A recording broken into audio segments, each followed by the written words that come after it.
Hello बच्चों, let's read the question. The question is the efficiency of a heat engine is 1 by 6 when the temperature of sink is decreased by 62 degrees centigrade, its efficiency doubled. Then what is the temperature of source? तो source का temperature क्या रहेगा ये हमें बताना है. तो देखिए इस क्वेश्चन को सॉल्व करने के लिए जो की कॉन्सेप्ट हमें पता होना चाहिए. अगर मैं यहाँ की कॉन्सेप्ट की बात करती हूँ तो आपको पता होना चाहिए जब हीट इंजन की हम वर्किंग की बात करते हैं, देखिए उसमें एक तो होता है आपके पास सोर्स, ठीक है, जो आपके पास होता है हाई टेम्परेचर पर, ठीक है, जिसका टेम्परेचर हम मानते हैं T1। और एक आपका पास होता है यहाँ पर सिंक, ठीक है, जो हमारा लो टेम्परेचर पर होता है और जिसका टेम्परेचर हम मानते हैं T2। और यहाँ पर एक होता है वर्किंग सब्सटेंस, ये वर्किंग सब्सटेंस सोर्स से तो हीट लेता है और सिंक में जो है वो हीट डालता है, ठीक है। तो जो वर्क डन जो करता है ये W, वो मेरा किसके बराबर होता है Q1 माइनस Q2 के बराबर आता है। और अगर एफिशिएंसी की बात करूँ तो एफिशिएंसी हमारी क्या होती है, work done upon heat absorb, या मैं कह सकती हूँ ये हमारा आउटपुट है, आउटपुट अपॉन इनपुट। तो ये फॉर्मूला हम यूज करेंगे इस क्वेश्चन को सॉल्व करने के लिए। तो अगर मैं यहाँ पर W की वैल्यू रख दूँ तो ये मेरा बन जाएगा 1 माइनस Q2 अपॉन Q1। नीटा जो है वो मेरा बन जाएगा 1 माइनस, और Q जो होता है वो टेम्परेचर के क्या होता है, प्रोपोर्शनल होता है। तो नीटा का फॉर्मूला हो गया 1 माइनस T2 अपॉन T1। अब यहाँ पर हमें नीटा दिया गया है कि नीटा जो मेरा है वो 1/6 है। तो T2 अपॉन T1 मेरे पास कितना आ जाएगा, T2 अपॉन T1 नीटा की वैल्यू है 1/6, तो ये हो जाएगा 1 माइनस 1/6, ये आ गया 5/6। ये इक्वेशन हो गई मेरे पास फर्स्ट। उसके बाद सेकंड केस में हमसे कह रखा है कि जो सिंक का टेम्परेचर है वो डिक्रीज हो जाता है 62 से, मतलब मेरा जो T2 है, जो सिंक का टेम्परेचर है, that is decrease by 62 minus 62 upon T1, वो मेरा किसके बराबर हो जाएगा, डबल। तब मेरी एफिशिएंसी हो जाती है डबल, मतलब पहले 1/60, अब 2 इंटू 1/6 हो गई, तो 1 माइनस ये हो जाएगा 2 इंटू 1/6।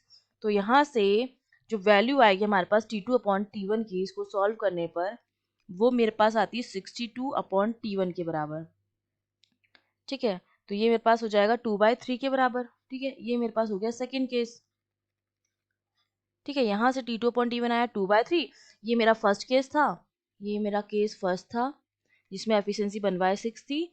इसमें ये मेरा केस सेकंड है जिसमें एफिशिएंसी 2 इंटू 1/6 थी, डबल थी पहले की, और टेम्परेचर जो सिंक का था जो 62% से क्या हो रहा, डिक्रीज हो रहा था। अब दोनों इक्वेशन से मुझे क्या मिलेगा, और ये जो रेशियो आया है T2 अपॉन, ये आया 62/T1 का, ये जो रेशियो है यहाँ पर, ये हमारे पास जो रेशियो आया 2/3, वो मेरे पास किसका आया है, this is of 62 upon T1, ठीक है। तो अब दोनों इक्वेशन से मैं क्या लिख सकती हूँ, ये 62 अपॉन T1 का रेशियो है, ये T2 अपॉन T1 का रेशियो है। तो दोनों इक्वेशन से अगर मैं सब्ट्रैक्ट कर दूँ तो मेरे पास क्या मिलेगा, 5/6 माइनस 62 अपॉन T1, वो मेरा किसके बराबर हो जाएगा, 2/3 के बराबर हो जाएगा। 2/3 को मैं इस तरफ लेके जाऊँ तो ये हो जाएगा 5/6 माइनस 2/3 इक्वल्स टू 62/T1। तो यहाँ से 62/T1 की वैल्यू कितनी हो जाएगी, ये आ जाएगी 62/T1 इक्वल्स टू 5/6 माइनस 2/3, ये हो जाएगा मेरे पास, इसकी वैल्यू हो जाएगी 1/6।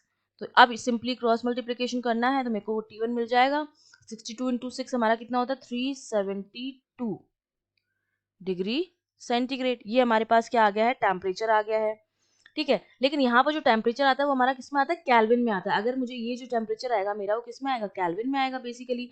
लेकिन जब हम इसको केल्विन में निकालेंगे तो वो मेरे पास सेंटीग्रेड में अगर निकालें तो वो हमारे पास कितना आ जाएगा, T1 इक्वल्स टू 372 माइनस 273, तो वो हो जाएगा 99 डिग्री सेंटीग्रेड।